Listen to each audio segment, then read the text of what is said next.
I'm Liz Miguel. I'm the Dean of the Law School. I'm delighted to be here on the second day of this conference. I'm sorry I wasn't able to be here yesterday to officially welcome you to Stanford Law School. We are extremely privileged and delighted to be able to host this conference, particularly for me, because I did none of the work and get up here and take some glory, which I should not do, from the hard work of the center putting this conference together and all of you from coming across the country to have this great conversation. I think it's fair to say we're in a complicated period of politics. Would we all agree on that point, I think?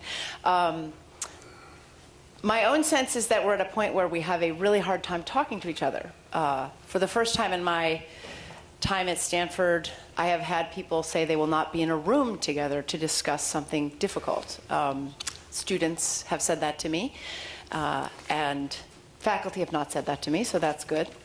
And that's, in my mind, a really bad state of affairs, which is one reason I really welcome this kind of conference, where people with differing views come together to discuss matters of great import about our politics. The structuring of our politics, the governance of our politics, and are able to have reasoned conversation with one another despite the current environment in which at least I feel I'm living. I don't know how you persuade people who won't be in a room together to get in a room together and talk to one another. I've tried a variety of tactics with some of our students, and they haven't worked. Some of them have worked. Most of them have not worked yet. But I do think one thing we can do is model that kind of conversation and show what it is to have conversations about important matters, even though we have disagreement. So there are many reasons I'm delighted that we're able to host you all here. And this is, for me, a really important one, which is, in the current moment, gatherings like this are all the more important as a model of what conversation looks like across disagreement. Let me just end by thanking the Constitutional Law Center and Michael and Mark and Jeff, all the people who put all the work in to make this conference a success. I know all of you know all of them. I feel like Michael is a multi-talented individual, a great scholar, an incredible teacher. I have never listened to him speak where I don't learn something. And the fact that he puts his great intellectual capital into creating conferences like this is a great gift to the advance of knowledge and to Stanford Law School, and hopefully to the ongoing conversation that I'm sure of. So, Michael, I'm deeply grateful for your commitment to the center and conversations like this. So let's get to the main event. I'm so happy you're here, delighted we're able to do this, and I know it's going to be a great conversation. Thanks for being here. Great.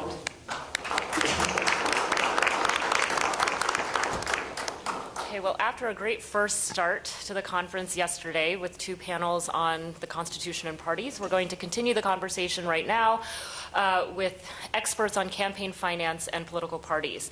By way of quick introduction, my name is Didi. I'm here at Stanford at the Freeman Spogli Institute for International Studies.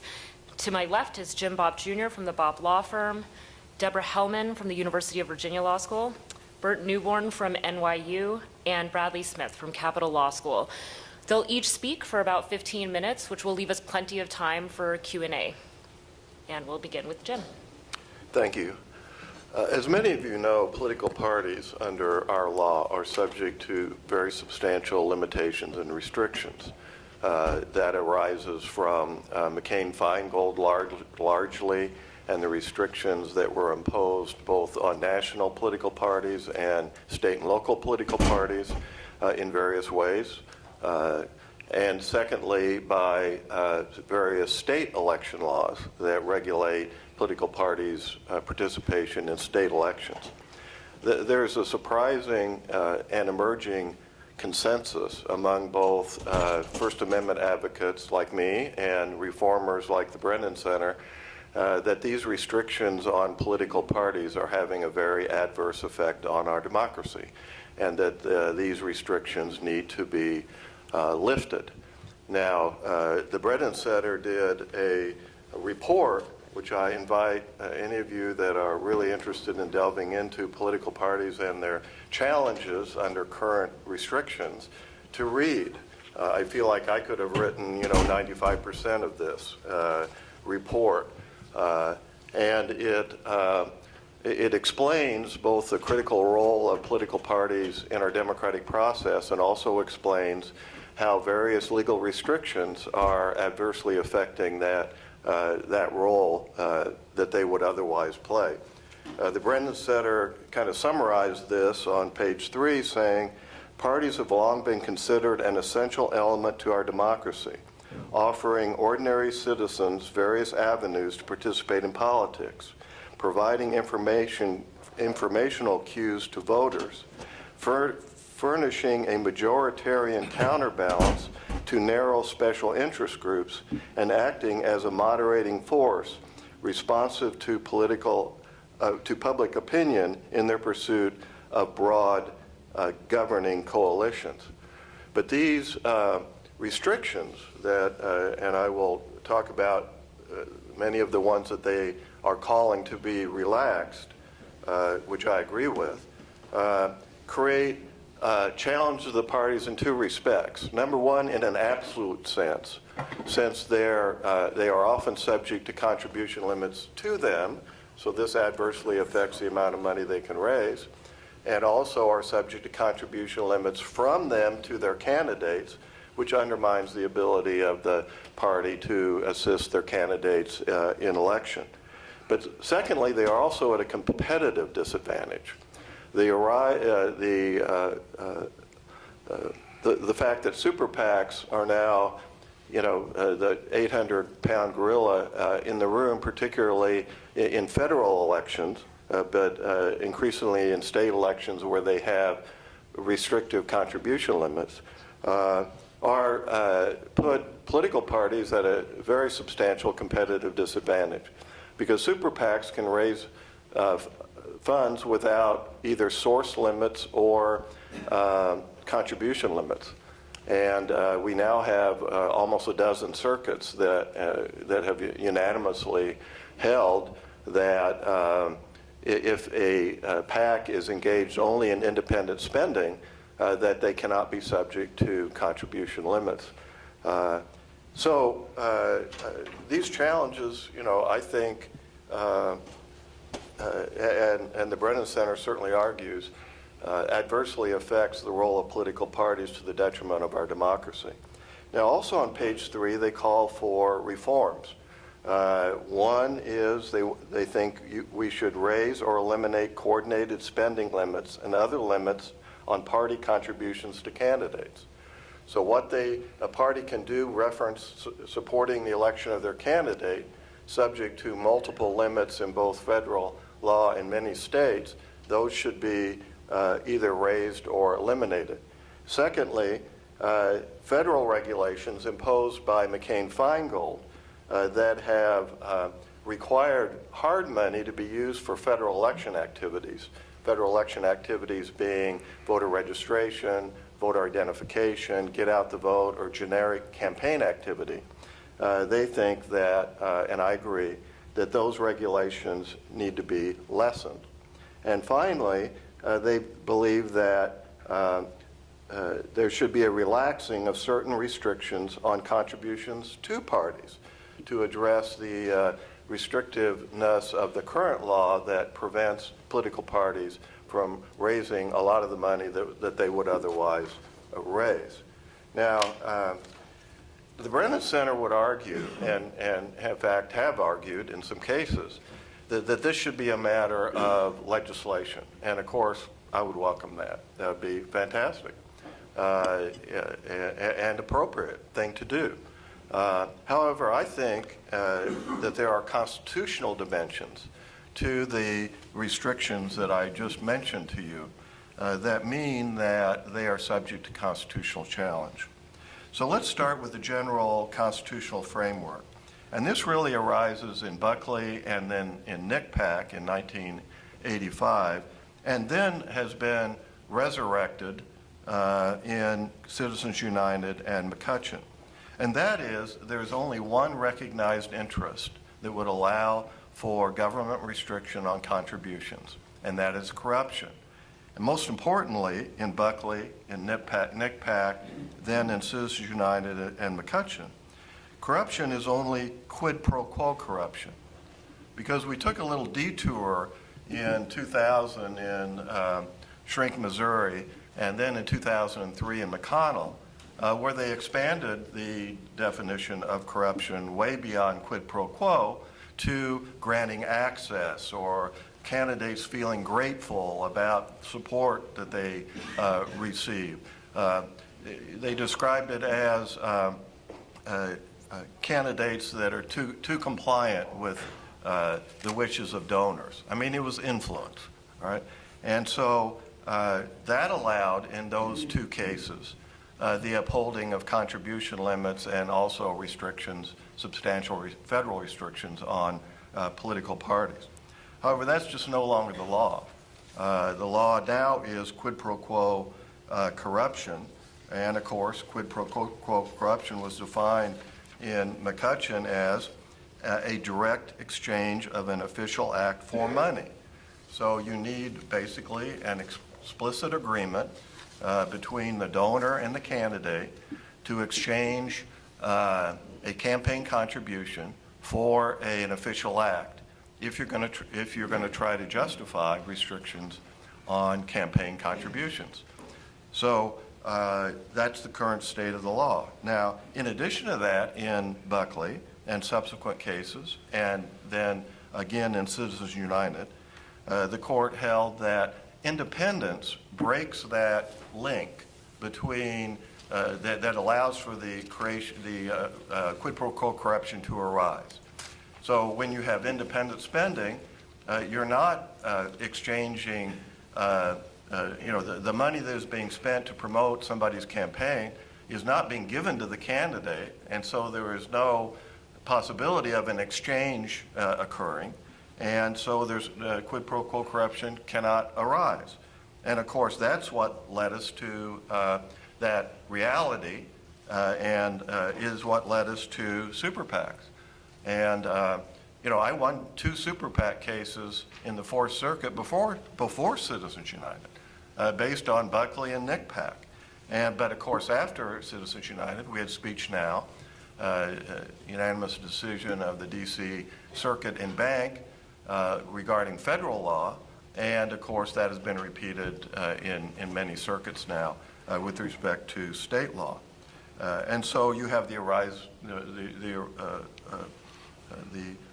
fact that super PACs have arisen.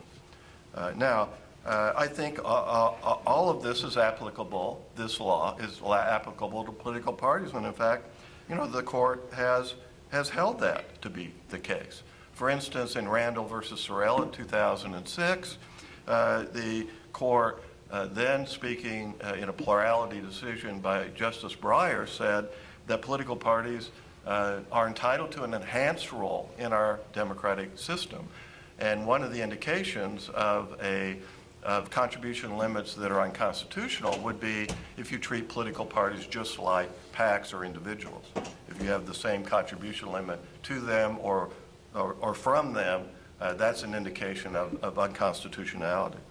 You would apply the same definition of corruption as has been held in all these cases of quid pro quo corruption in order to justify the limits on parties.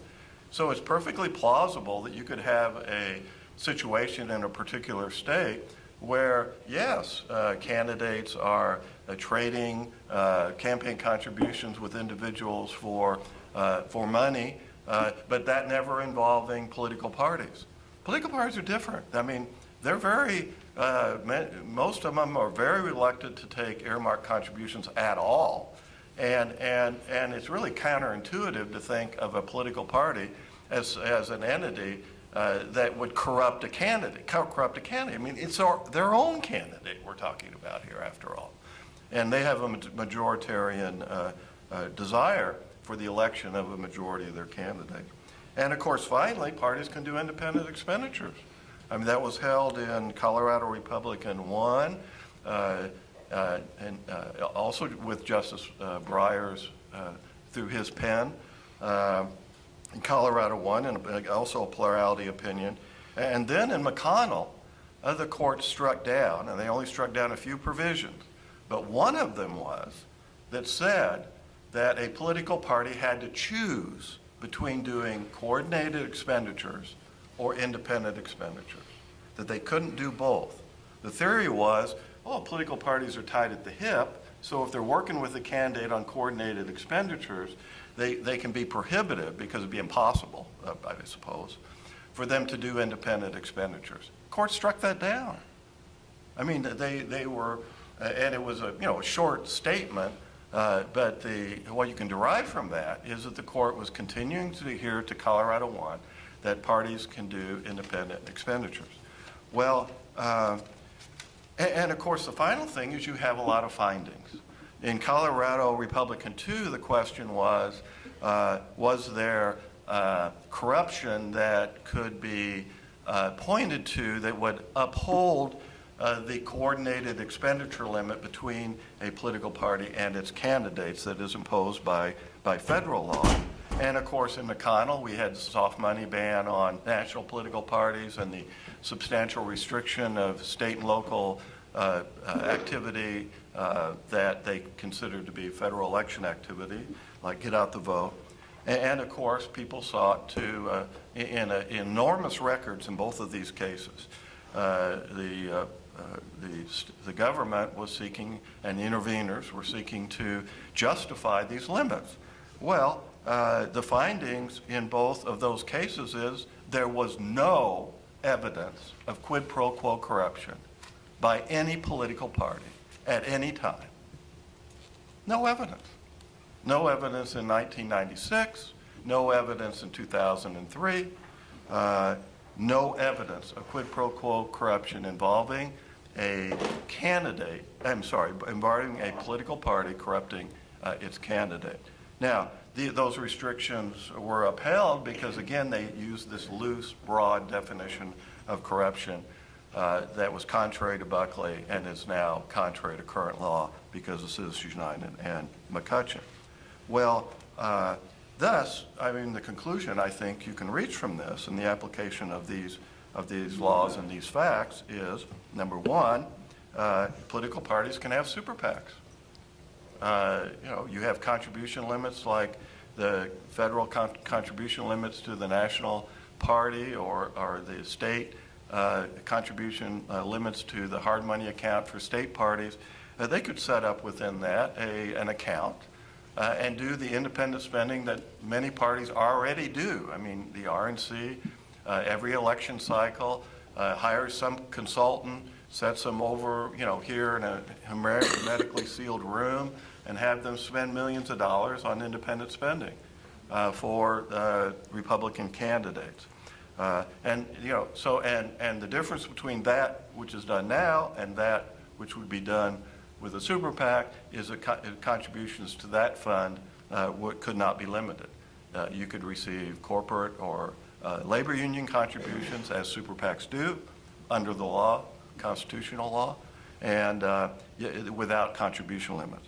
Secondly is the contribution limits to candidates are also subject to substantial challenge. And really, here there are three grounds. One of them, and this is certainly true in the federal system, and that is the federal system imposes variable limits between political parties and the candidates.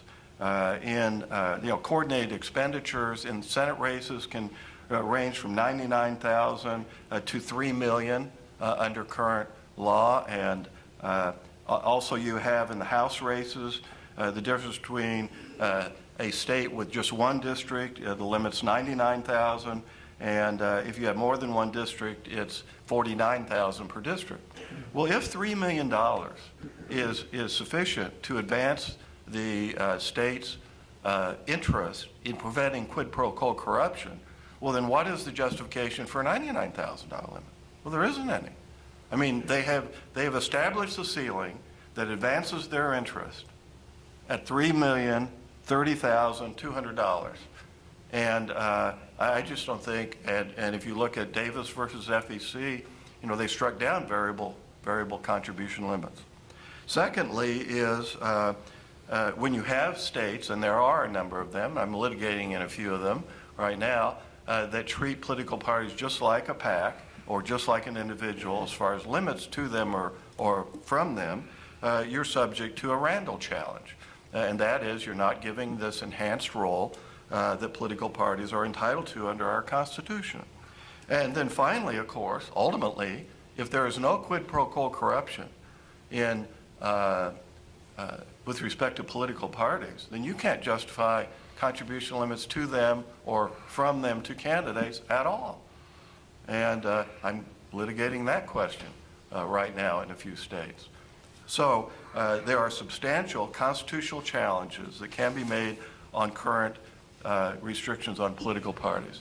Our democracy would be much better off if these were removed by legislation or struck down under the Constitution. And I think one or the other is a serious prospect. Thank you. All right, Professor Hellman. Okay, is this on? Yeah.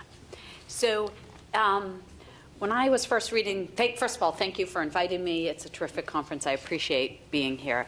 When I was first invited, I was thinking of the topic as focusing on reducing polarization more than on political parties, that is, trying to find common ground or principles we share. So I want to start, and actually this follows nicely because you actually emphasized some potential common ground as well. We'll see what Burt has to say. But I want to start with the idea that I think we all, an idea or a claim that I think we all agree on, even though obviously we have some pretty dramatic political diversity on this panel, and then try to figure out exactly where we part ways. So in the domain of campaign finance law, the kernel of agreement centers around bribery. Everyone agrees that bribery should be forbidden. We do this via statutes that make it a crime under federal or state law to bribe public officials. Everyone also agrees that campaign finance restrictions are permissible to the at least to the extent that they are narrowly tailored to preventing bribery. To get to this second claim, there are a few steps, but they too are uncontroversial. So laws restricting giving and spending money in connection with elections, which the court treats or sees as laws restricting speech, must be justified under current doctrine by a compelling governmental interest. While not everyone agrees that that is necessary to have a compelling governmental interest, because not everyone agrees that restrictions on giving and spending money are restrictions on speech, we all agree that a compelling state interest is sufficient to justify such laws. Avoiding corruption or its appearance is such a compelling governmental interest. Again, there's debate, and Jim referenced this, about how to define corruption. Some think it should be defined broadly, some think narrowly, but we all agree that corruption at least includes quid pro quo exchanges, i.e. an agreement to exchange something of value, including a campaign contribution, for an official act, like voting on a bill a particular way. And once more, there's some debate about whether quid pro quo corruption includes only bribery or bribery plus a little something more, but everyone agrees that it includes at least bribery. So avoiding bribery justifies restrictions on giving and spending money. So the 2 points of agreement, just to repeat, are that bribery of public officials is bad and ought to be criminalized, and preventing such bribery is sufficiently compelling to justify campaign finance restrictions, so long as those restrictions are narrowly tailored to achieving this goal. Just as an aside, I actually think that this agreement masks some interesting ambiguity about important questions, including what exactly is bribery, and relatedly, who gets to decide what bribery is, courts or legislators. I discussed some of those questions in a recent article about a year ago in Cardozo Law Review, but I won't focus on them here. Okay, so putting those points of agreement aside for a second, I want to talk a little bit about the relationship between money and access, which Jim also mentioned. So first, a little background, then another point of agreement, I hope, and third, an exploration of what follows from that agreement, in which we perhaps will begin to see where we disagree. Okay, so a little background on the relationship between money and access.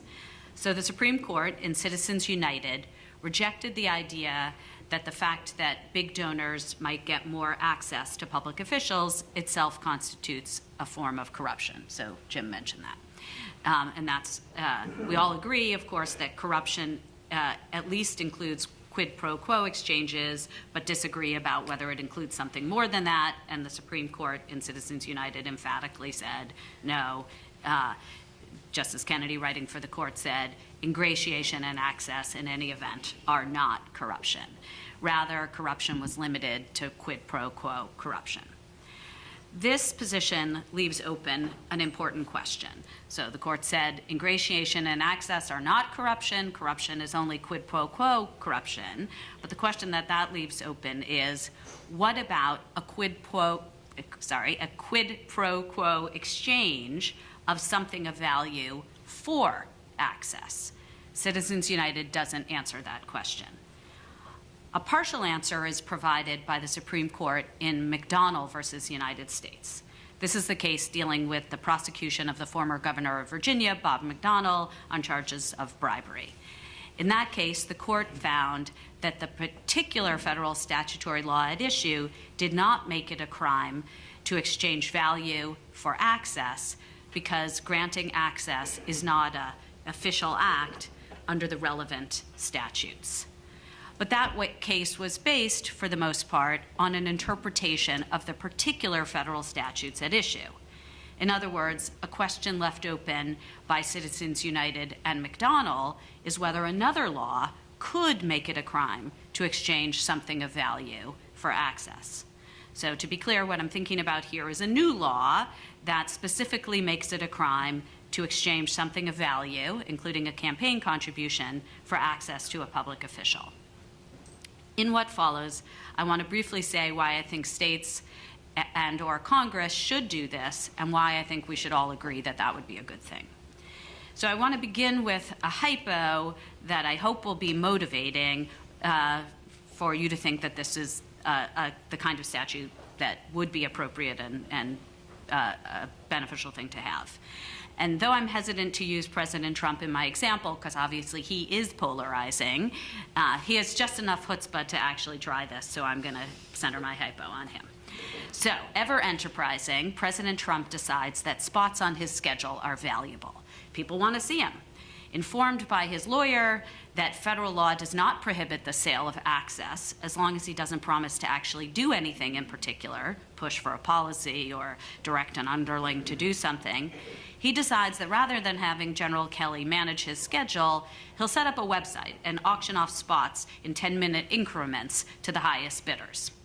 Or alternatively, he'll set some prices, $1 million for an hour of his time and smaller amounts of time for smaller increments of money.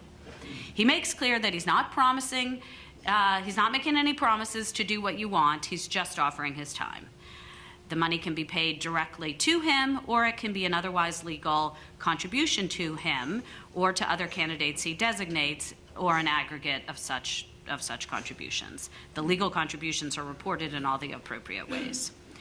I hope that we would all agree that something is wrong with this and that Congress should be able to forbid it.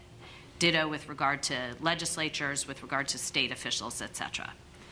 Congress could draft a revised federal statute that makes it clear that an agreement to exchange something of value for access to a public official is a crime, in particular, the crime of bribery.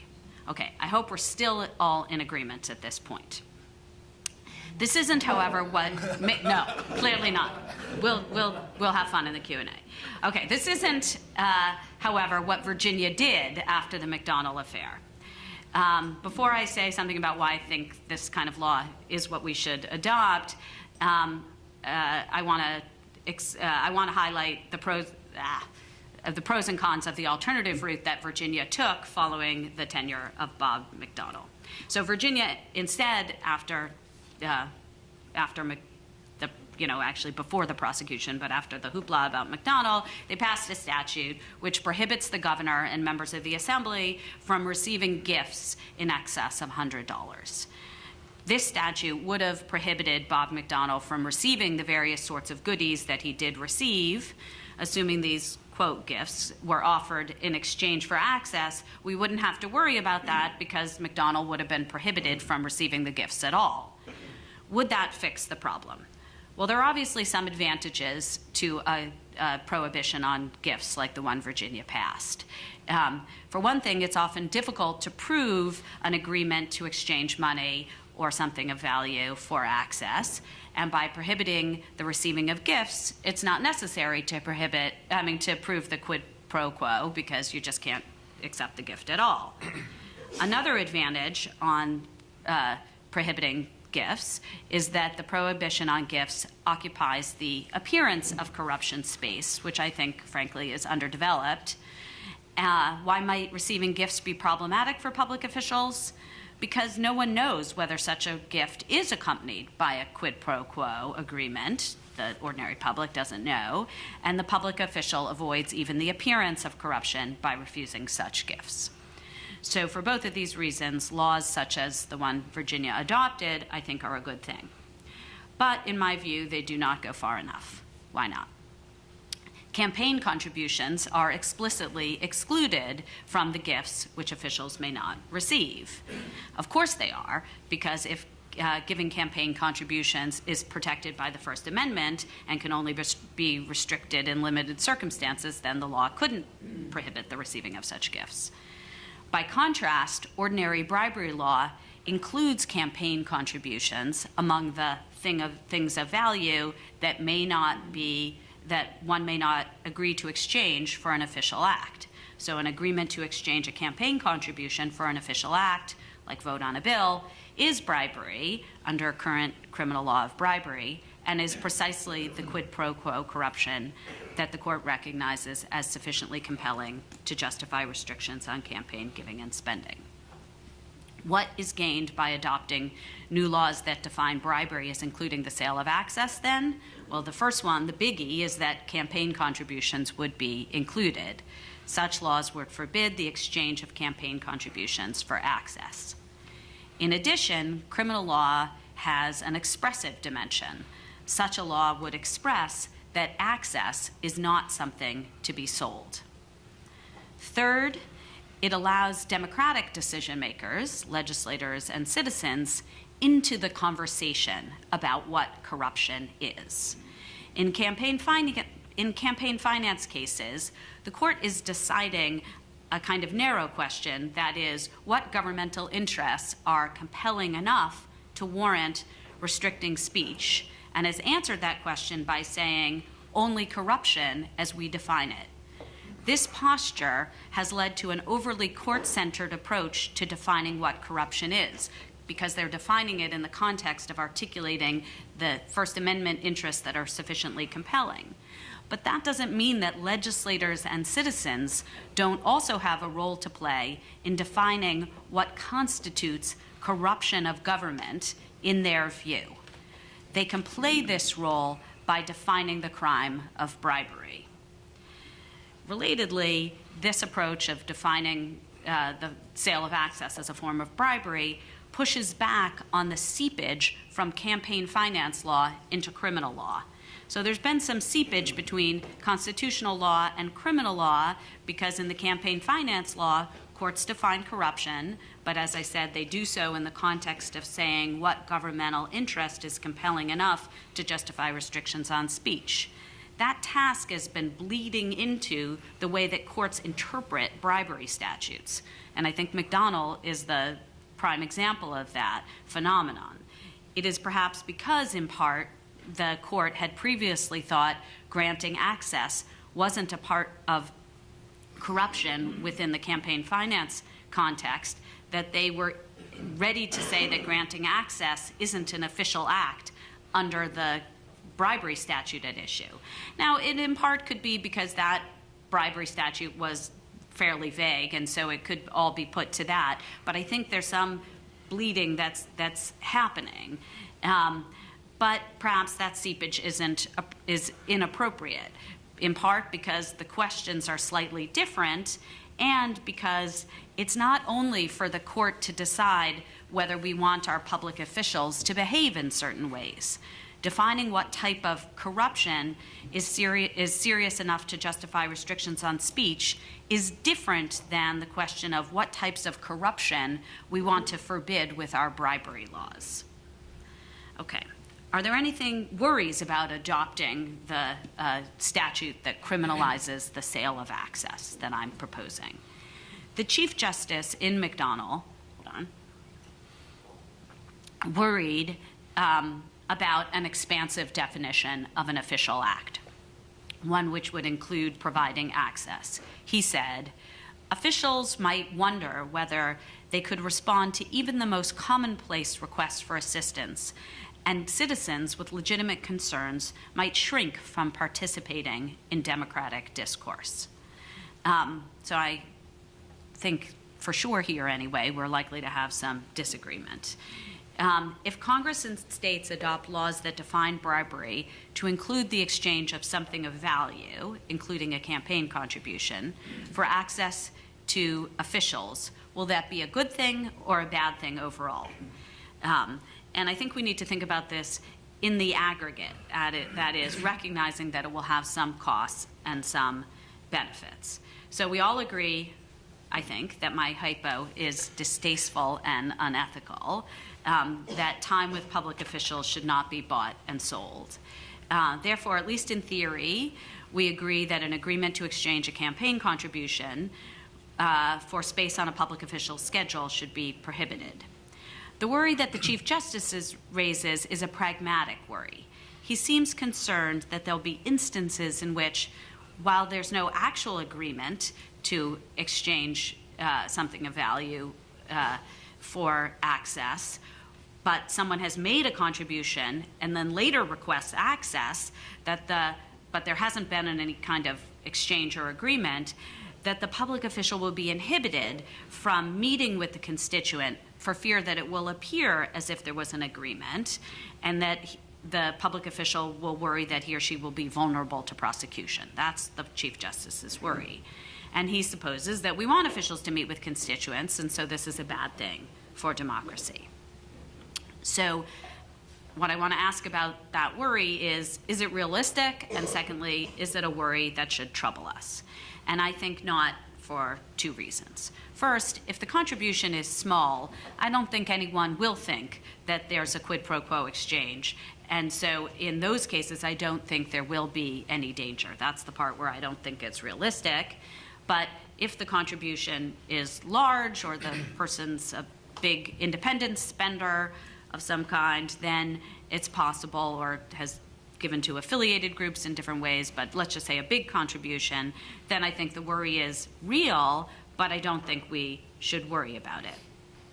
And the reason I don't think we should worry about it is that I think that public officials properly consider appearance of impropriety types of concerns or appearance of corruption concerns. And just as an aside, of course, the court has always said not just corruption warrants restrictions on giving and spending of money, but has always continued to say also appearance of corruption concerns, but hasn't actually done very much with that. But I think that there is a space to think about that. That is that officials, like professionals of many types, have an obligation to avoid behavior that creates the appearance of corruption or the appearance of impropriety, even when there is no actual corruption.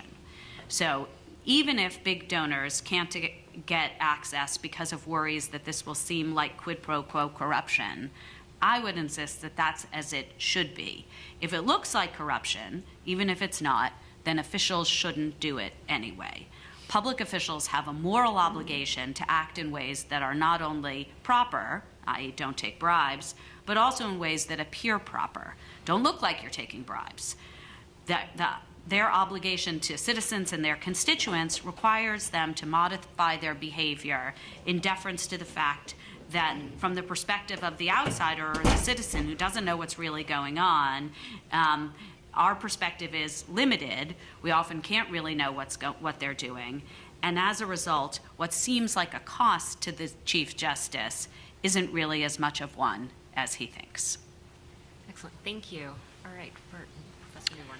Well, I want to begin by saying how unhappy I was to be invited to this conference. It's painful to have to appear in public and recite 2 decades of consistent losses in the Supreme Court, but I guess it's necessary. And since my favorite poet is Robert Frost, and since my favorite poem in the Frost canon is The Black Cottage, and the line in The Black Cottage that I love more than anything else is, "Why abandon a belief merely because it ceases to be true?"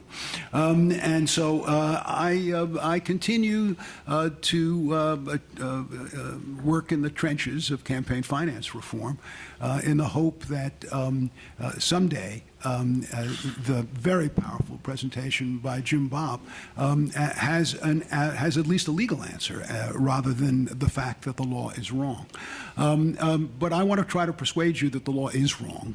That it is not written in stone, that it's going to change, and that the confident assertion that this is the law, which is, of course, what we all do as lawyers when we've got a 5-4 majority in the Supreme Court, and lower courts have to follow it, which is perfectly appropriate, is not necessarily the enduring reality that exists over time.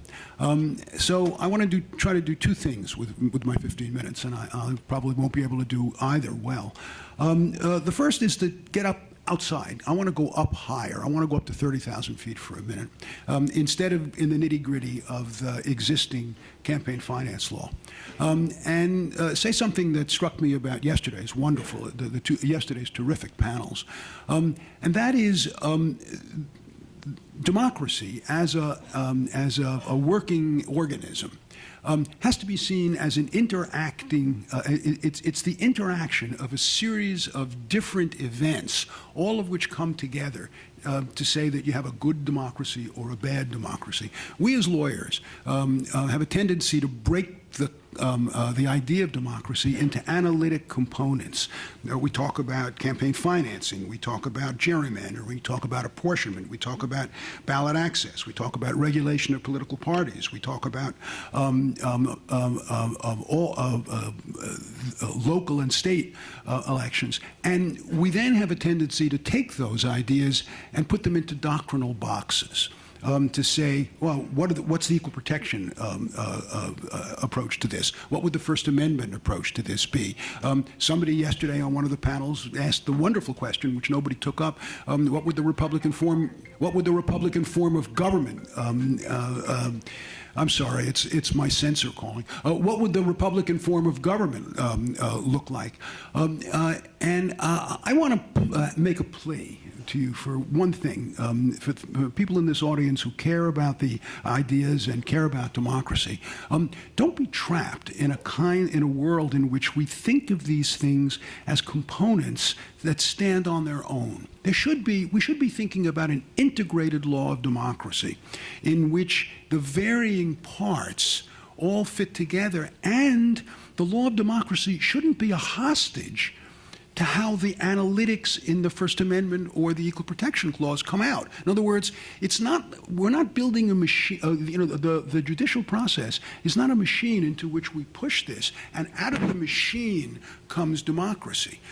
We should be thinking about what kind of democracy we want, and then creating doctrines and creating mechanisms that give us the result, rather than saying we're trapped in a current democracy, which is the result of a half century of Supreme Court analysis of these things as though they're freestanding, as though they don't integrate into a single component.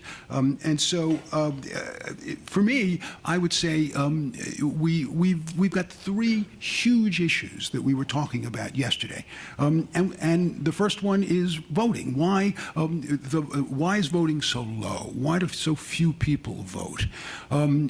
Most of my career, I devoted it to the idea that it was because the costs of voting were too high, that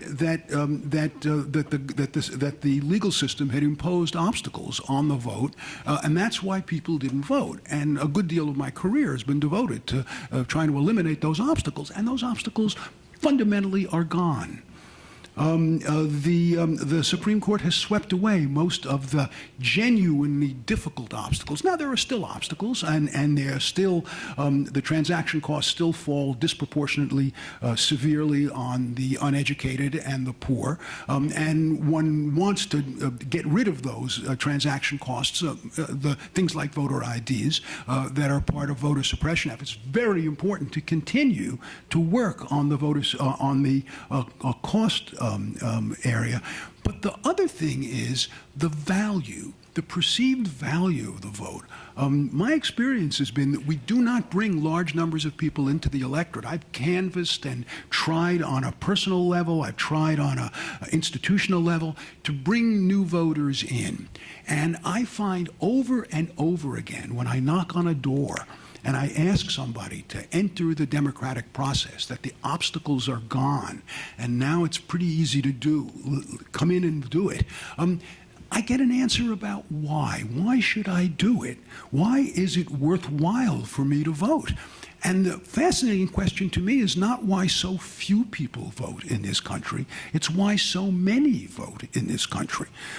We had 130 million people cast a vote in a presidential election that will go down in history as one of the low points in democracy. It doesn't matter who you supported, who you didn't support. It was a terrible election. It was an awful exercise in what democracy could be. And yet 130 million people came out and cast their ballots. And they vote over and over again in elections where they know what the outcome is going to be. I voted in New York in the presidential election. You think I didn't know who was going to get the New York electors? You think it made any difference to me, to the outcome of the election, why I voted? And yet millions of people went and voted. And they did because voting is not simply a mechanism for the cumulative preference of who's going to win, the way Justice White always insists it is in his opinions. Voting is more than that. Voting is an expressive act. Voting is one of the most important internal dignitary things that we can do to speak to us about who we are, who we hope we can be, and what kind of a community we think we live in. And the idea that something as important as that doesn't get full First Amendment protection is simply astonishing to me. We have attempted over the years to paper over the failure of the Constitution to have a protection of the right to vote in it. And we've tried to paper it over first by amendments that extended the franchise to victim groups, then by the fundamental rights equal protection jurisprudence of the Warren Court during the 1960s and 1970s. And when that failed, the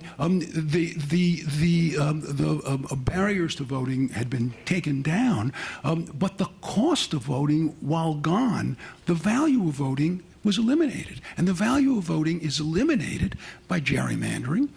If in an ordinary election, 400 of the House seats are essentially uncontestable from a political science standpoint. Not necessarily this election, not necessarily in wave elections, but most of the time only 10% of House seats are contestable, and the rest you know in advance who's going to win. It takes a miracle to alter the outcome. The way our presidential elector system, only a few purple states really make the difference. Most of the time the votes are symbolic. Why would we expect large numbers of people to vote under those circumstances, especially since, and this takes me to today's topic, we operate under a campaign finance system that Jim properly points out, essentially eliminates any real effort to deal with the idea that if you knock on the door of someone in rural Wisconsin and say, "You're going to vote this Tuesday, aren't you?" and she's going to say, "Why?" Doesn't matter. I'd rather go down to Walmart's and get the bargain because one, I know who's going to win the election. It's clear, and two, my vote doesn't count. It's completely overbalanced by very rich people who pour their influence into the process and who organize themselves into special interests to achieve their goals. I don't count. It's a lie to say that I count. And you know what? When I'm standing in that threshold and I'm trying to persuade her to vote, I don't know how to answer her. I don't know how to say, yes, you do count. Your vote really matters. What I really can say to her is it's important to you to vote. It's important to your self-expression. It's important to you as a dignitary person. It's important to all of us as a community if you vote. But I can't make a good argument that says that if there's a real bargain down at Walmart's and you're running out of cash this week and you should not go down to Walmart's, you should go down to vote. So I think that we have to at least begin to think about how do we increase the perceived value of voting. That is the only way that we're going to pull people in. I've spent a career taking costs down. I want to spend some time now taking perceived value up. And one way to do it was the way we talked about yesterday. That's to get rid of gerrymandering once and for all, and to at least enhance the likelihood that there are genuinely competitive elections. Competitive legislative elections in this country don't exist. You occasionally get one, but it is very rare that you get a competitive legislative election because a combination of the ability to use the new tools and the increased polarization in the country means that Our Lady of Perpetual Reapportionment is being worshipped at every single day around the country. And the fact is that that we know in advance who's going to win. Now, if somebody tried to sell you tickets to a race and you knew in advance who was going to win that race, how much money would you pay to go see the race? And if they said to you, it's good for you to go to see the race. If there's a large audience, it makes everybody feel better. So please go down and watch the race. How much would you pay for the tickets to that race? So it seems to me that we've got to do something about gerrymandering in order to restore the reason why people really want to commit themselves to politics. And those figures yesterday about the 10% and the 1%, that's those of us who are fanatics about it. So we commit ourselves to it over and over and over again. But you can't sell the rest of the country who have other things in their lives unless you can tell them it really makes a difference. And so gerrymandering is the first one, and the second is campaign finance. I don't accept the fact that we're locked in an airless box and that we have to stay inside the existing parameters. To me, there are 7 fundamental analytic mistakes that are there waiting to be kicked over, and one of them will be kicked over in a way that will change. And I'll just quickly summarize what the 7 are, and then suggest some wiggle room within the box, some short wiggle room, which agrees in large part with Jim about trying to pump some energy back into the political parties. The first is the idea that spending is pure speech. I know that this is an argument that has been lost and lost and lost and lost. Campaign spending is not pure speech. It's communicative action. There's no question that it's communicative action. But why it has to be called pure speech, why it should receive more protection than picketing, more protection than demonstrating, more protection than burning a draft card as a form of protest. Why the spending of large amounts of money on a campaign should be characterized as more protected than other categories of communicative activity that receive intermediate scrutiny, I still don't understand. It was Skelly Wright's opinion in the D.C. Circuit in Buckley, and I still have never seen an intellectually powerful refutation of that. The second is I still don't understand why equality is not a compelling governmental interest, even if you go to pure speech. The maintenance of political equality in the system is absolutely crucial to a strong and vibrant democracy. And if you don't have it, your democracy is in trouble. And of course, the court didn't say it wasn't a compelling interest. What they said was public funding could be a less drastic means. But then the next analytic mistake is they essentially made it very difficult to have public funding, essentially by wiping out the matching system that Arizona had used, which was an effective way of public funding. So if you say you've got to use public funding to protect equality, and then you wipe out the best way to use public funding, then it seems to me public funding is no longer a less drastic means for equality. The fourth is the contribution expenditure line. The line between contributions and expenditures drawn in Buckley is a disgrace. I don't know a single person who thinks that it's analytically correct to treat contributions and expenditures differently. They are entitled either to the same level of First Amendment protection or to the same level of government regulation. And to try to draw some sort of line between the two of them, it just seems to me crazy. The meaning of corruption, we've already talked about. The last one that I want to just put on the table is the idea that independent expenditures cannot result in corruption. Well, that's nonsense. Everybody in this room knows that independent expenditures can. What the Supreme Court did is it froze the election cycle in a single election. And it said because the person making the independent expenditure doesn't have any connection with the candidate, therefore there can't be any corruption. Did they forget that people run for re-election? Did they forget that you might want to make it very, very useful for the person making the independent expenditure to keep making independent expenditures in future elections? So the chance for corruption is there. And it seems to me that that's the best way to maybe reform the existing system. Recognize that massive independent expenditures do risk corruption and start taking steps to take those massive independent expenditures and recycle that money into political parties by changing the rules. In other words, instead of letting massive independent expenditure folks, ideological folks on either side, speak and play disproportionate roles in the electoral process. Tell them that that's going to be regulated. But if the money is cycled into the political party system, which really should be the engine that's driving the electoral process, we can do that. That can be done, I think, with relatively minor tinkering with the existing system, and that's what I'd urge. Excellent. Thank you. All right, Professor Smith. All right. Well, thank you. Thank you for being here, and thank you, Michael and Mark and the Center for inviting me. So I want to take us back a bit more into the history of campaign finance in order to look a bit at the future of campaign finance. The seminal case that always forms the basis of this discussion is, of course, Buckley versus Valeo from 1976. And Buckley is really, in many respects, a compromise decision.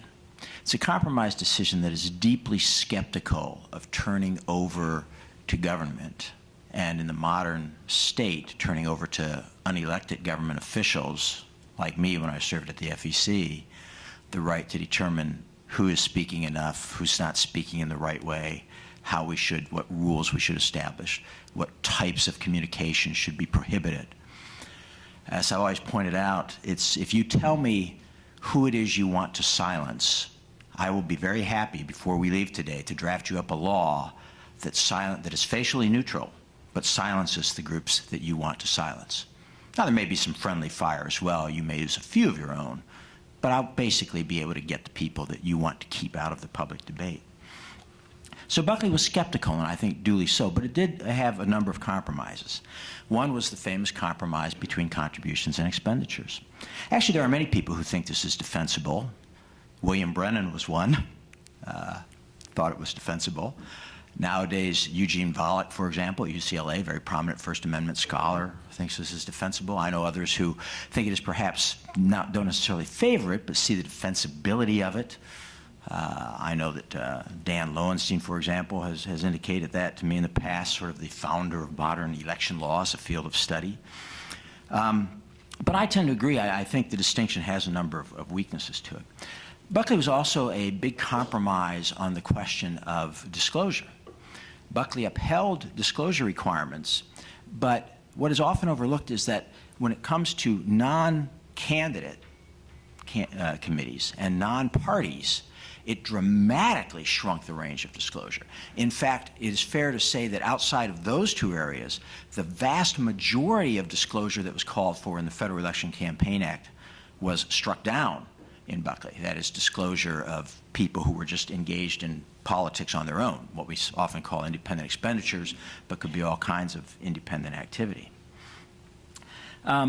So Buckley has these compromise elements to it, and if you're not terribly familiar, I'm sorry, I don't really have time to go through it, but I'll just note that by the mid-'80s, even though some of these compromises, like most compromises, had a lot of tension, we basically had sort of an understanding of where the law was. I sometimes think in sort of military terms, and the lines were relatively static, and people sort of knew what they were, and each side would sort of probe the other side's lines from time to time. The FEC kept constantly trying to expand the definition of express advocacy, things that could be regulated when done by somebody other than a candidate or party. The deregulatory people on their side kind of also probed that limit. How far can we go without crossing into this area that's known as express advocacy, so that some suddenly we're subject to more regulation? And in any event, by the 1980s or in the 1980s, we finally ended up with a major effort to break out of the war, to break the stasis, to end the trench warfare. Right? And hundreds of millions of dollars flowed into reform organizations who had a determination to upend that sort of rough and not always comfortable and often kind of tense stalemate. And this was kind of like Gallipoli. At first, the action went pretty well. Folks landed on the beaches, wasn't much opposition. They had a lot of material advantages. And pretty soon, even as opposition stiffened, they won huge victories with the passage of the Bipartisan Campaign Reform Act in 2002, often known as BICRA or McCain-Feingold, and with the Supreme Court decision upholding that in McConnell versus FEC.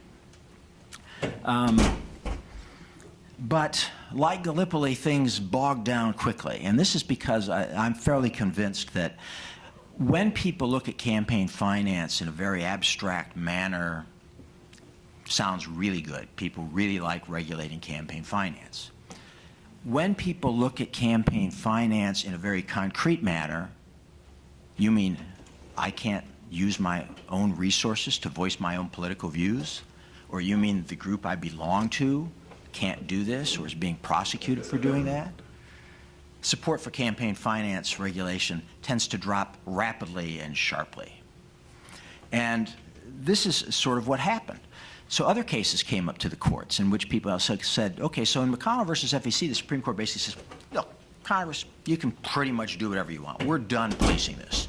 It didn't overtly overturn Buckley, probably a mistake on the part of the majority in McConnell, but it did sort of sub silentio attempt to overturn Buckley in its core attitudes, and in particular in that core distrust of government regulation in the area.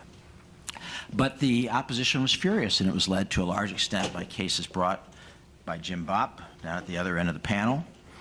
And eventually, we ended up with a series of decisions, of which the most famous is Citizens United, that essentially left the system considerably more deregulated than it had been before, at least in most ways. Which is not to say deregulated, as you'll often hear. You often hear it called a Wild West, or there are no rules. There are a gazillion rules. The regulations of the Federal Election Campaign Act are about a third longer than Plato's Republic. Plato's Republic is everything you need to know about philosophy. All of Western philosophy is a footnote to the Republic. And the Federal Election Campaign Act is a really long footnote that dwarfs the original text itself. It's a complex series, a complex law of regulation. And one area in which it is not less deregulated is that pertaining to political parties, the subject of our forum here these 2 days. The limits that McCain-Feingold placed on political parties have been more durable. The approach in McCain-Feingold, which was ratified by the court in McConnell versus FEC, was basically to look at political parties as sort of bagmen for corrupt politicians. They were the ones who just kind of handled the monetary transaction, did the drop-off, and made everything work. Now, it also hindered not just the national political parties, but also tremendously hindered state and local political parties in what they could do. Jim has touched on some of those things, but one of the main things that McCain-Feingold did was it defined a category of things known as federal election activity. And this made it very hard for a state or local political party to essentially do anything, even if it had complied with their state laws or their local laws, if there was a federal election going on at the same time. And of course, there's almost always a federal election going on at the same time.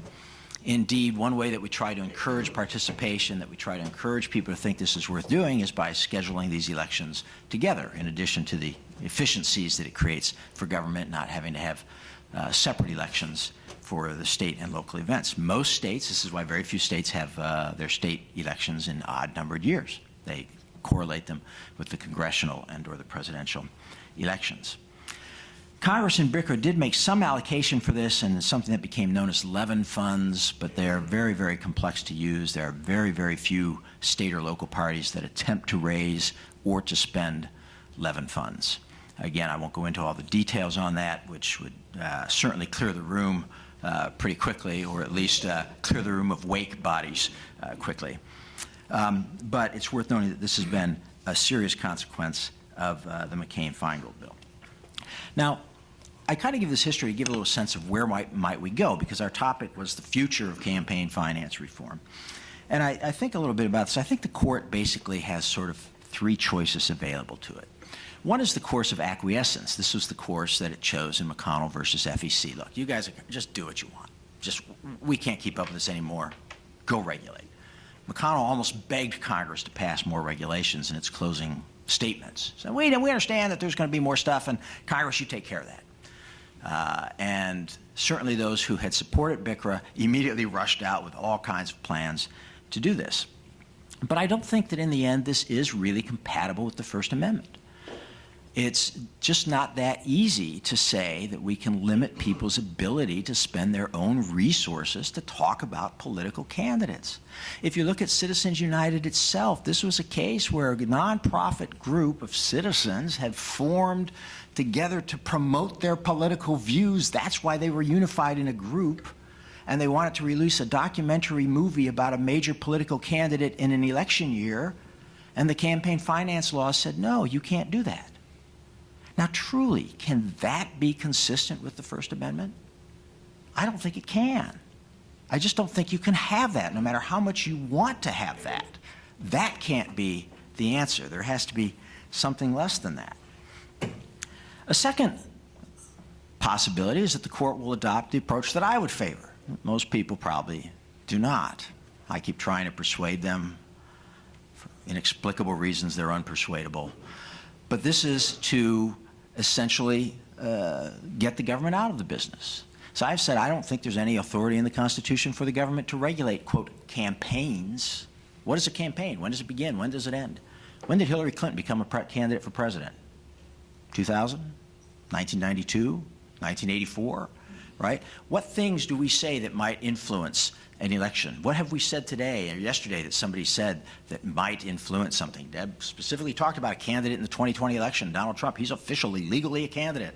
And Deb was suggesting he would trade access in this crudest fashion. And somebody in this room might think, yeah, I really don't like that Trump guy. I don't think I'd vote for him next time out. Right? I mean, there's no limit to what a campaign is. We don't have to, I've kind of used sort of fun, extreme examples. We don't have to focus on that. So I think that essentially government doesn't have that power, that the court made a huge mistake in interpreting the power to regulate the time, place, and manner of elections as the ability to regulate what people say and do and talk about when they talk about public affairs and candidates. But I don't think I'm going to win on that, at least not anytime too soon.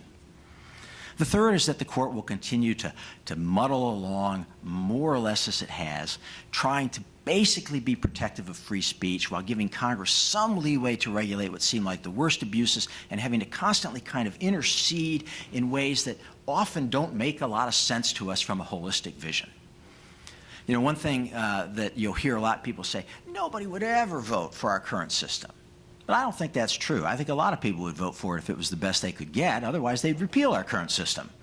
There's a lot of people who think our current system works well enough. They're willing to live with it if the alternative is to deregulate, or on the other side, if the alternative is to allow people to regulate a lot more. They want to keep the deregulation they've got. So I think the court will muddle along trying to police that boundary. And that leaves us with the two main players. We've got courts and we've got legislatures when we think about the future of campaign finance. And I think the court, if anything, may be likely to continue to move in that deregulatory direction, and partly just the court's personnel, and partly I think it is when you really look at the cases closely, when you come down from 30 feet and decide we actually have to figure out where we're going to land this plane and we don't want to put it in the trees or something, you discover that, in fact, the First Amendment kind of leads us inexorably to protecting most of this activity. But it may more likely just kind of stay there and not really cut back regulations, just not allow much more. So then the question becomes, what are legislatures going to do? And here we have an interesting question. Are they going to sort of live with the determinations of the courts, and I think correctly, by and large, the Constitution, we could say, or are they going to fight that? And we find a little bit of both. We find, for example, when David Keating came into my office many years ago, he was the head of Speech Now, and he said, what can we do about this stuff? And we started thinking about what would be a lawsuit to allow Speech Now to do things. And we thought we had a very simple point. If David Koch can spend $5 million and Charles Koch can spend $5 million, how come the two of them can't get together and spend $10 million? Why is that illegal, right? And so we thought that was a pretty simple, pretty basic case.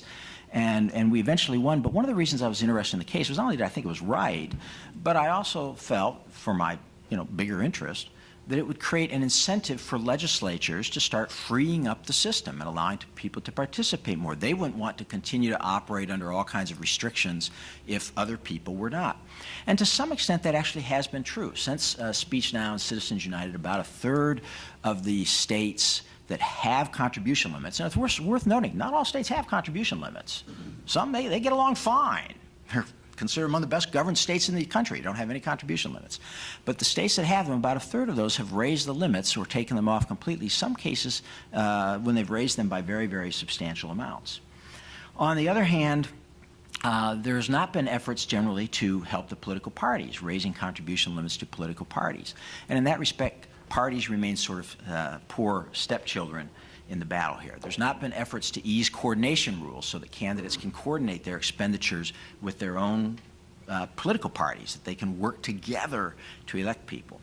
And so I think we'll have to see what will happen in these areas, whether we will start to recognize that maybe it makes more sense, given that we can't regulate in the way some folks want, that we should consider loosening things up so that parties are not poor stepchildren. I'll note that I think parties and an increased role for parties, and in particular state and local parties, can be a weapon against the kind of polarization people have talked about, because parties have an interest in appealing across the entire country to a broader range of people. They're the ultimate big coalition, and in some respects can't be focused too narrowly on specific issues like the single interest groups that tend to run in the form of political action committees, whether super or not, right? I think that political parties can be good for issue we sometimes hear about, that candidates have to spend too much time fundraising. This was commented on in one of the panels yesterday. The first thing they're told is now you got to start campaigning for re-election. But parties, especially if they're freed of some of the fundraising restrictions, can raise money quickly and dispatch it to the races where it's needed. Nowadays, even candidates who are safe have to spend a lot of time raising money because they're expected to raise money for their own campaign, which oddly enough they then give to other members of their party who are in more competitive races than they are in. Why not just cut that middleman out, have the parties do that, and allocate those kinds of resources with easier fundraising rules? I think it'd be good for corruption. To the extent, again, the court looked at parties as bagmen for corruption, but another way to look at the parties is an intervening step, a point of separation between the donors and the candidates. And again, that party has a broad mission. The party can't tend to go too far overboard in one area or another. It can't afford to even tolerate corruption in certain areas if it's going to kill its overall prospects.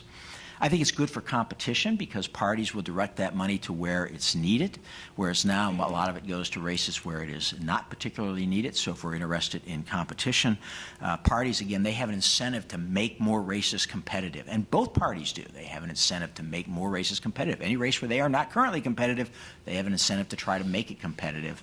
And so I think that parties have a good reason to engage in that. So I'll just wrap up by saying I think these are some of the issues for the future. Is what are we going to do given the First Amendment constraints that face us? Are we going to butt our head against those, or are we going to try to say, let's see if we can't make a more comprehensive and more sensible system and pull it together? Thank you. Excellent. Thank you so much. I'm sure that we have many questions from the audience. So there are mics on both sides of the room. If you have a question, please just go ahead and begin.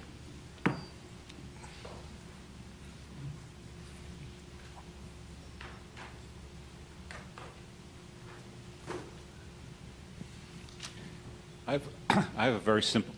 Oh, I'm sorry. Go ahead. What? No, what? You go and then I'll go.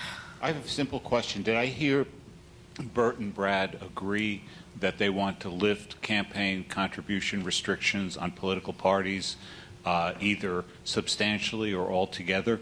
And if that's true, that's interesting. What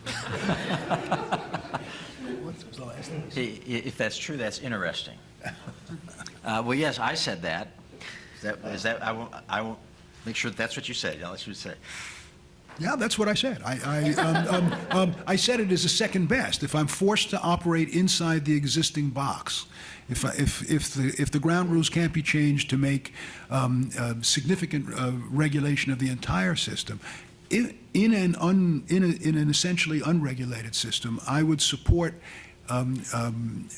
changes that would alter the flow of funds from the huge independent expenditure folks that go directly to the voters and try to find ways to move those funds up into the political parties, which I think will use them in a way that's better for democracy in many of the ways that you said. Sam, I hope you have recorded this moment. Unlimited? Unlimited contributions to parties?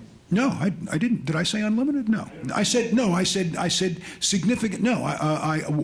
If you gave me my druthers, I would recognize that independent expenditures could create corruption. We would find ways to tamp down on the size of the independent expenditures in order to minimize the corruption, but we would encourage the excess funds to then be contributed to the political parties in bite-sized chunks, but a lot more than they can do it now. You know, I would say, I mean, obviously my position, which I've argued at length in numerous pieces and books over 20 years, is that they should be unlimited. So I'm not going to say, oh, yeah, suddenly they should be limited. But I will say, as a political matter, you know, I'm actually very moderate on political matters. I mean, I don't think that the concerns raised by those who don't agree with me are frivolous or trivial. And I think, you know, if you had a package that was going to be worthwhile, you know, I'm amenable to limits as part of the political realities of the world again. All right, Bill. I want to, first of all, congratulations. You know, I didn't think at this late date that it was possible to assemble a genuinely interesting panel on the future of campaign finance, but I was wrong. You know, thank you to the organizers. And this is exactly the kind of debate and discussion we need. What I want to try to do is link this discussion to the broader themes of this two-day conference, because the term corruption points to the problem, and that is the gap between the legal categories on the one hand and the public political categories on the other. I follow public opinion trends pretty carefully, and according to the most recent surveys, about 75% of the American people believe that corruption, as they define the term, is pervasive throughout the U.S. government. And there's a lot of across time and across space data indicating that the belief that corruption is pervasive is causally connected to declining trust in government and public institutions generally. And the theme of corruption was one of the several themes that linked the campaign of Bernie Sanders and the campaign of Donald Trump. Sanders wasn't talking about draining the swamp, but in so many words, but that's what he was talking about. So if we have a public problem that the existing legal and constitutional categories are unable to deal with, either because of inherent limits on government or limits in the political system, where does this leave us with regard to the classic civic Republican complaint of corruption as people understand it, as the enemy of the kind of self-government that they want? At the risk of breaking our kumbaya moment, I think the reality is that America has had a healthy skepticism of government since the very beginning. American people have been cynical about politicians and government from the get-go, and they are today. And of course, one of the things that people promote campaign finance reform for is to, ameliorate that. And of course, as you correctly described, it's done nothing of the kind. In other words, it's had no effect, zero effect, on the general view of the American people that politicians are corrupt as they define it. I actually think that's a good thing, because I'm a conservative.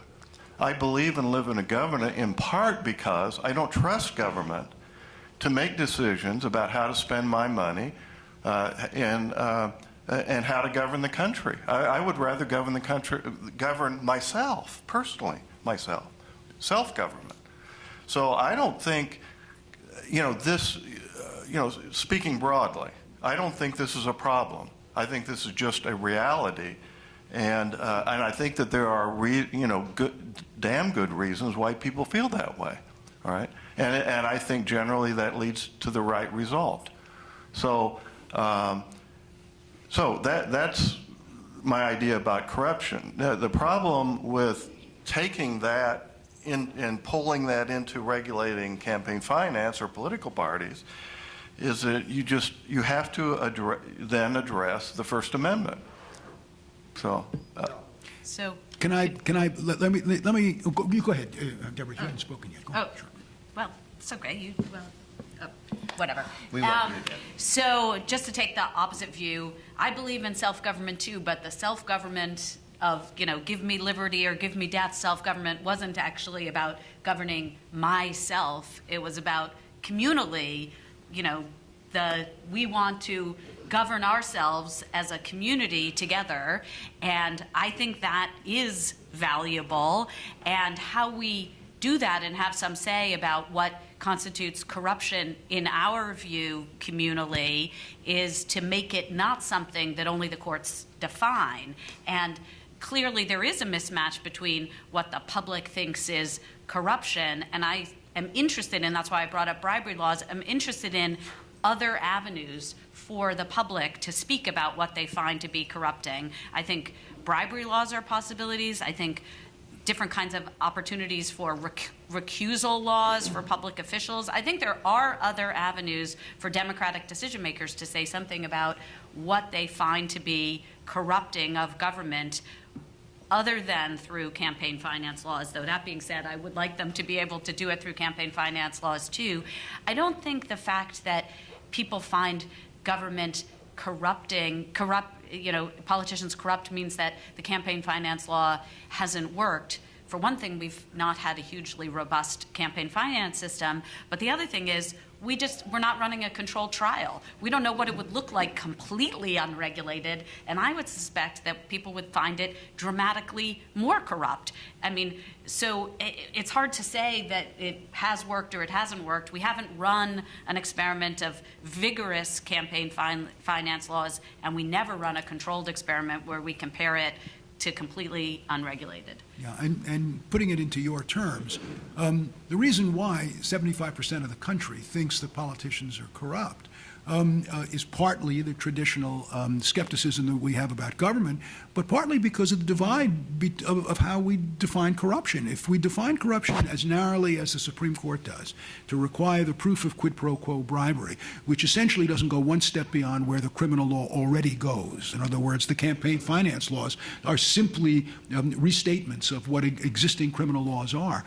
If you can't go beyond that, to Deborah's idea of influence, unequal influence, corrupting a system and rendering it a system in which one group gets the ear of the officials under ways that makes it likely that they will get the officials to be more sympathetic to them.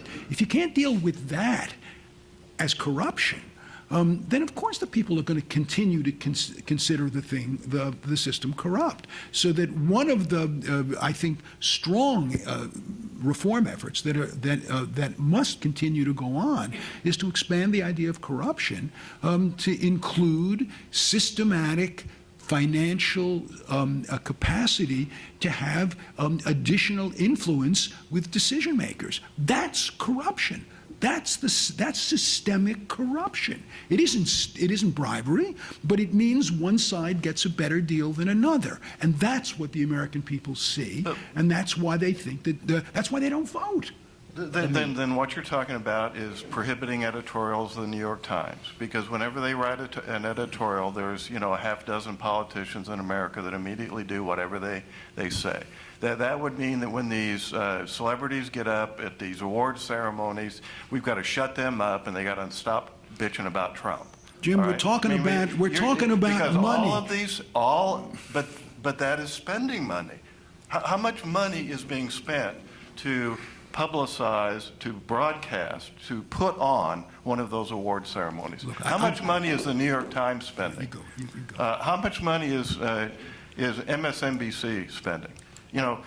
So if you want to break a link between spending money and influencing politicians, you're going to have to shut down all of that. Every bit of it. You don't have to shut down all of it just because there's it's hard to tell when day becomes night. There's an intermediate period where it's sort of dusk. Should we call it day? Should we call it night? There are going to be close cases that it's hard to tell. Is that more, when I publish when I write the editorial in the New York Times, is that more like speech or more like spending money? There are going to be intermediate cases. That one strikes me as more like speech. But when I send a check for $2 million to a PAC, that's spending money. And so there are going to be intermediate cases. The fact that there are difficult intermediate cases doesn't mean that we can't tolerably tell the difference between night and day. I don't think any of these are intermediate. If I can get into this. Let's let Brad have it. Yeah. I was just going to try I'm to get into this. in favor of free speech. Go ahead. No, because I want to do a few things here. I mean, I do think one problem is that a lot of us are very distrustful of where some people would draw the line on night and day. And look, 3 p.m. is simply not night. I'm sorry. And when Citizens United wants to make a movie, that strikes me as much more like speech. But that's exactly what we regulated, was Citizens United airing a movie. But more to Bill's specific question up front, I want to know a couple things. First, I agree with the natural distrust. Some natural distrust is good. It may get to excessive levels. But, as I always say, I mean, the one thing I think that pretty much everybody in America really can agree on is that we really need to trust Donald Trump more to run the country appropriately and ethically with care for all people. I don't really know anybody who disagrees with that, so we need to promote trust, right? Of course, obviously, millions of people disagree with that emphatically, and that shows that particular problem. And, Nate, I don't know if Nate's arrived yet. Nate's done, Priscilla has done work talking about what causes people to lose trust in government. And they lose trust in government when they get divorced and when they lose a job and things like that don't seem to be too directly connected to government. So there's a lot in that distrust number. But I also think that ultimately, Burt opened by saying, he wants to get out of the box. He wants to have a more holistic view. I can't talk about a more holistic view here within this time constraint. Maybe that is part of the problem. But I do. I have a pretty holistic view, and I think Jim has a pretty holistic view, and our sort of view is that one of the inherent tensions of the massive government that we have today that claims the right, at least, to regulate pretty much everything you do anytime you do it, is that it's not going to satisfy people. It's going to put people into conflict. It's going to create expectations that can't be met. And people begin ultimately to discuss this stuff as, that guy has too much influence, he's getting it unfairly. I don't have his influence, so he must be doing something unfairly. I'm not getting as much as what I want.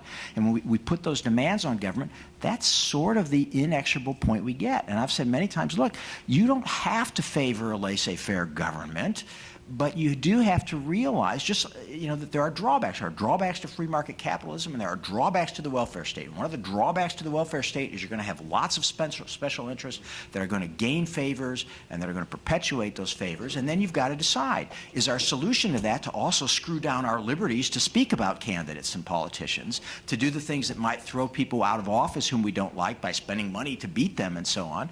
Or is our solution going to be, we just have to live with that as the downside because we think overall the project of the modern welfare state is a good one that benefits people, and that's a perfectly defensible position. But we can't pretend that it doesn't have downsides, just like those of us who are more free market can't pretend there are not downsides to that kind of free market capitalism. And one final quick point, we have had sort of an experiment with the deregulated system. Basically, until the 1970s, our system was deregulated. We passed Social Security and the Voting Rights Act, and we beat the Nazis, and we did all kinds of stuff with the deregulated campaign finance system. So I'm not sure, now true, things are different, but that's not that long ago. It's less than 50 years ago. And I'm not sure that you can say, therefore, that this is an experiment that we've never tried, and it would be a terrible thing to go in that direction.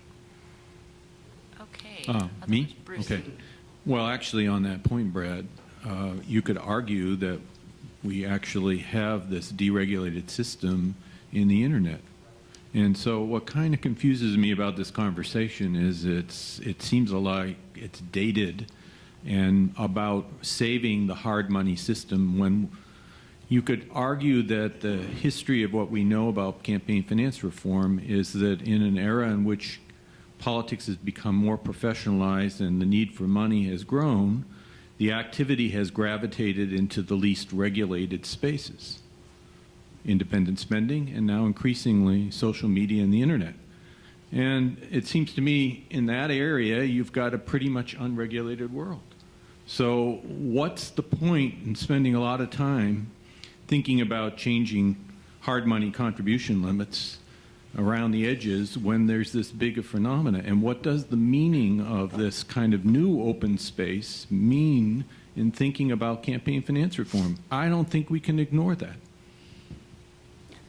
Well, the question is obviously an important question, and let me divide it into two, or at least two aspects of it. I think your characterization of what at least I was saying, I think is exactly right. That regulation always drives the money into the place where the unregulated place will be. I mean, and so without meaning to, what we've done is we've taken our campaign finance system and through a series of unconnected judgments, without really thinking about what the whole should look like, we've created this jerry-built system in which independent expenditures by very large ideologically driven groups now have a preferred status in the system. And so, of course, that's where lots of the money will roll. And the question is, the second half, does that lead to a good democracy? What's the quality of democracy that you get when what you've done is starve the candidacy, you've starved the candidate and you've starved the political parties, and what you've done is sort of directed the large money to either independent expenditures by corporations or independent expenditures by extremely wealthy people operating at the fringes, at the ideological fringes of the government. Can you expect a good democracy to emerge from that kind of speech? And I think the answer is no. I don't. You can get a vigorous democracy. You can get a free-for-all democracy. You can get lots of noise. But are you getting the kind of quality democracy that you want that would, I think, be much improved if some of that money were siphoned back into the traditional political world of political parties and candidates? And I think that can be done by regulatory thinking. tinkering, and I think that's worth thinking about. Let me agree with Burt's, I think, general point, and that is the current system is distorted. The current system is not as transparent as it should be or could be. We are the primary political actors, including the ones that actually take public office, have become bit players in their own elections. All right? Now, that's because of two dynamics. The first dynamic is contribution limits. And we're talking about those for political parties and how that would be beneficial if we at least raise them, hopefully eliminate them, so that they can play a more robust role, which would be good. But the candidates have the same problem. I mean, you can't even buy a Democrat congressman for $2,700. I mean, so come on. The anecdotal evidence is it takes $99,000 in cold, hard cash to buy Congressman Jefferson of New Orleans. He literally found that, and he was convicted of bribery. Or the Republican, Duke Cunningham, it's a minimum $120,000. He had actually a list that he would pull out if you wanted an earmark, for a weapons system. How much does it cost? Well, okay, that'll be $120,000. All right, so they're very low. And I don't think there's any realistic expectation of more than an extremely small number of congressmen being engaged in any kind of exchange for the amounts we're talking about.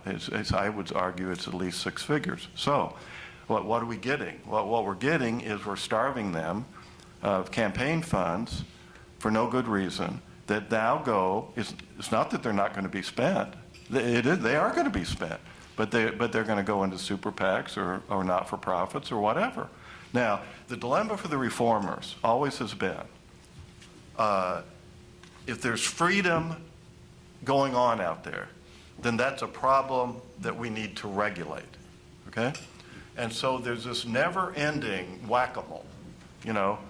Somebody like me comes up with the idea of 527s in 2000, and of course, we're getting a whack-a-mole. We got to pass a law that requires 527s to report. Super PACs pop up. Now that's somebody we've got to figure out some way to stomp out, okay? Now we have the internet. And I would have thought if people were worried about money in politics, they would say, what a wonderful thing. Joe Blow, for like price of a computer, can put up a website and communicate with millions of people for almost no cost.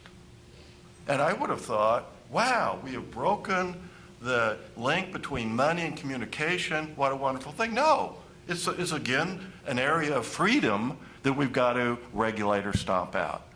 Now, see, I approach it the opposite direction, all right? And that is, this is a fool's errand.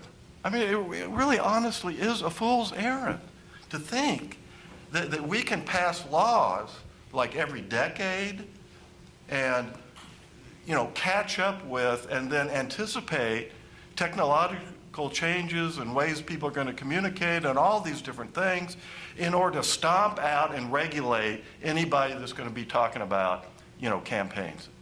So one quick thing, though. As you say, virtually anybody can put up a website on the internet and communicate for very little cost. The premise of Buckley, was that virtually every means of communicating in today's society costs money.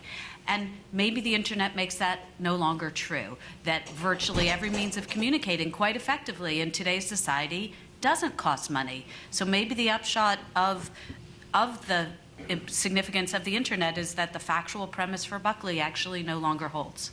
So if that's true, then I think that gives opportunity to regulate money, because the reason that Buckley justifies the regulation of the protection of spending money, giving and spending money, is because it facilitates speech. But if it's no longer necessary for speech in the way that Buckley assumes, then the factual premise for protecting speech in Buckley no longer holds. And I think that that's an opportunity, and that people on my end of the political spectrum should jump on that. That it's an opportunity that the factual premise for Buckley no longer still holds for protecting the giving and spending of money. But whenever you spend money on speech, you're going to get the First Amendment to apply. Well, it is true, I agree with what you said, that there can be virtually no spending of money, not literally, but virtually no spending of money.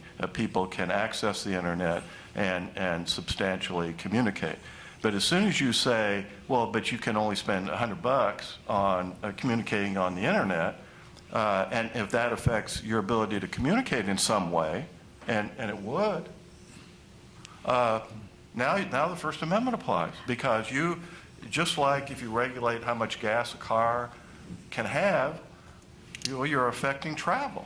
And, so I think I want to let other people in, but I think that argument needs to be, there's a lot more steps that have to be in that argument. You know, Lawrence protected the ability of people to engage in sexual intimacy, but nobody thinks that that means that prostitution now is a violation of people's sexual liberties. There's a difference between engaging in the activity and spending money to engage in that activity. There's nothing special about the connection between money and speech. Money facilitates speech because money facilitates everything. Money is useful stuff that facilitates the exercise of any constitutional right. Just because you protect the right doesn't mean you have to protect the giving and spending of money that is useful to the facilitating of that right.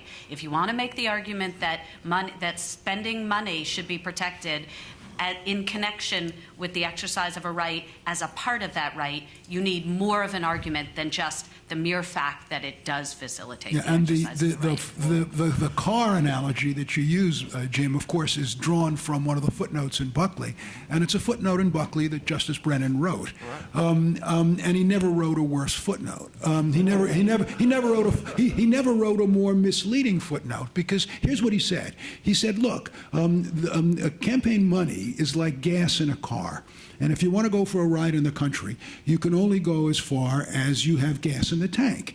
And therefore, if I cut off the gas, I'm cutting off how far you can go in the country. He said going in the country is speech. If I cut off the gas, I cut off the speech. Therefore, the two are exactly the same. And I'm going to say that that spending money is pure speech. And as with any metaphor like that, I mean, Holmes does it all the time. It obscures a very important analysis, and that's that elections are not drives in the country. Elections are races where two people are driving. And if one guy's got all the gas in the tank, then the race is not a particularly interesting event. And you've destroyed the race. And so by talking about gas in the tank, it just obscures, as Deborah pointed out. It's not that money doesn't make speech better or easier. Of course it does. But the question is it the type of facilitating event? Okay, everybody's had 2 rounds on this question. I haven't had any, and I got to get in here. First, Deb, you can't mean what you say. I mean, that would say, well, you can't pay a lawyer. It would mean churches, you could put a law on churches spending money to buy hymnals, pay pastors, build churches. I mean, clearly money is an integral part of virtually every right, and you can't just dismiss it as saying, well, you don't have to just protect the money. It's just the right itself. There's got to be a lot more nuance to that. I understand you're answering a question, but come on. And my response in response to Bruce's initial question is twofold. One is I feel sorry, Bruce, because I failed, because that's sort of the point I was trying to make in my talk, was that you can keep butting our heads against old things, and I talked about the court's rulings which deal with money and getting money into local parties and so on. But the point is exactly as you say, that there's going to be something more that needs to be covered, and you can fight this and say we're going to regulate everything or not. And that goes to what to me is the core point of the entire episode, which is there's always something else out there. There's always something else that gives more people influence than others have. And what we've seen in campaign finance is it continually expands to gobble up everything. If you don't say this is protected First Amendment activity, and you say it's not First Amendment protected because there's some way in which somebody's going to be corrupted, or there's some way in which we need to be more equal, it just keeps gobbling it up, because people will move to what's the next thing that I can do legally, particularly given that our federal government's spending, $3 trillion a year or whatever, and again, it claims the rights to regulate pretty much everything you do, and then we got state governments. They're always going to keep moving out and say, I have to be able to influence this. And the reformers' response is always to say, oh my God, now we have another threat, another form of undue influence, another form of inequality, and another form of corruption. We need to regulate that too. And that's why I think that the court is in a very uneasy policing mode, and has been for a long time, has to consistently intervene with this. I think they thought in McConnell, we're going to settle this. We don't have to do this anymore. I think they quickly discovered, no, they got 1 million cases. McConnell triggered more cases than ever of people coming and saying, now here's my specific problem. So they'll either stay in that mode, or they will eventually go toward saying you just can't regulate this at all. And I think that's where. Okay, well, so we are out of time, and I know that there are more questions, but there was a very spirited discussion here that I didn't want to cut off. Please use the coffee break to ask your questions of our distinguished panelists, and we have the whole rest of the day to keep talking about these things. Thank you.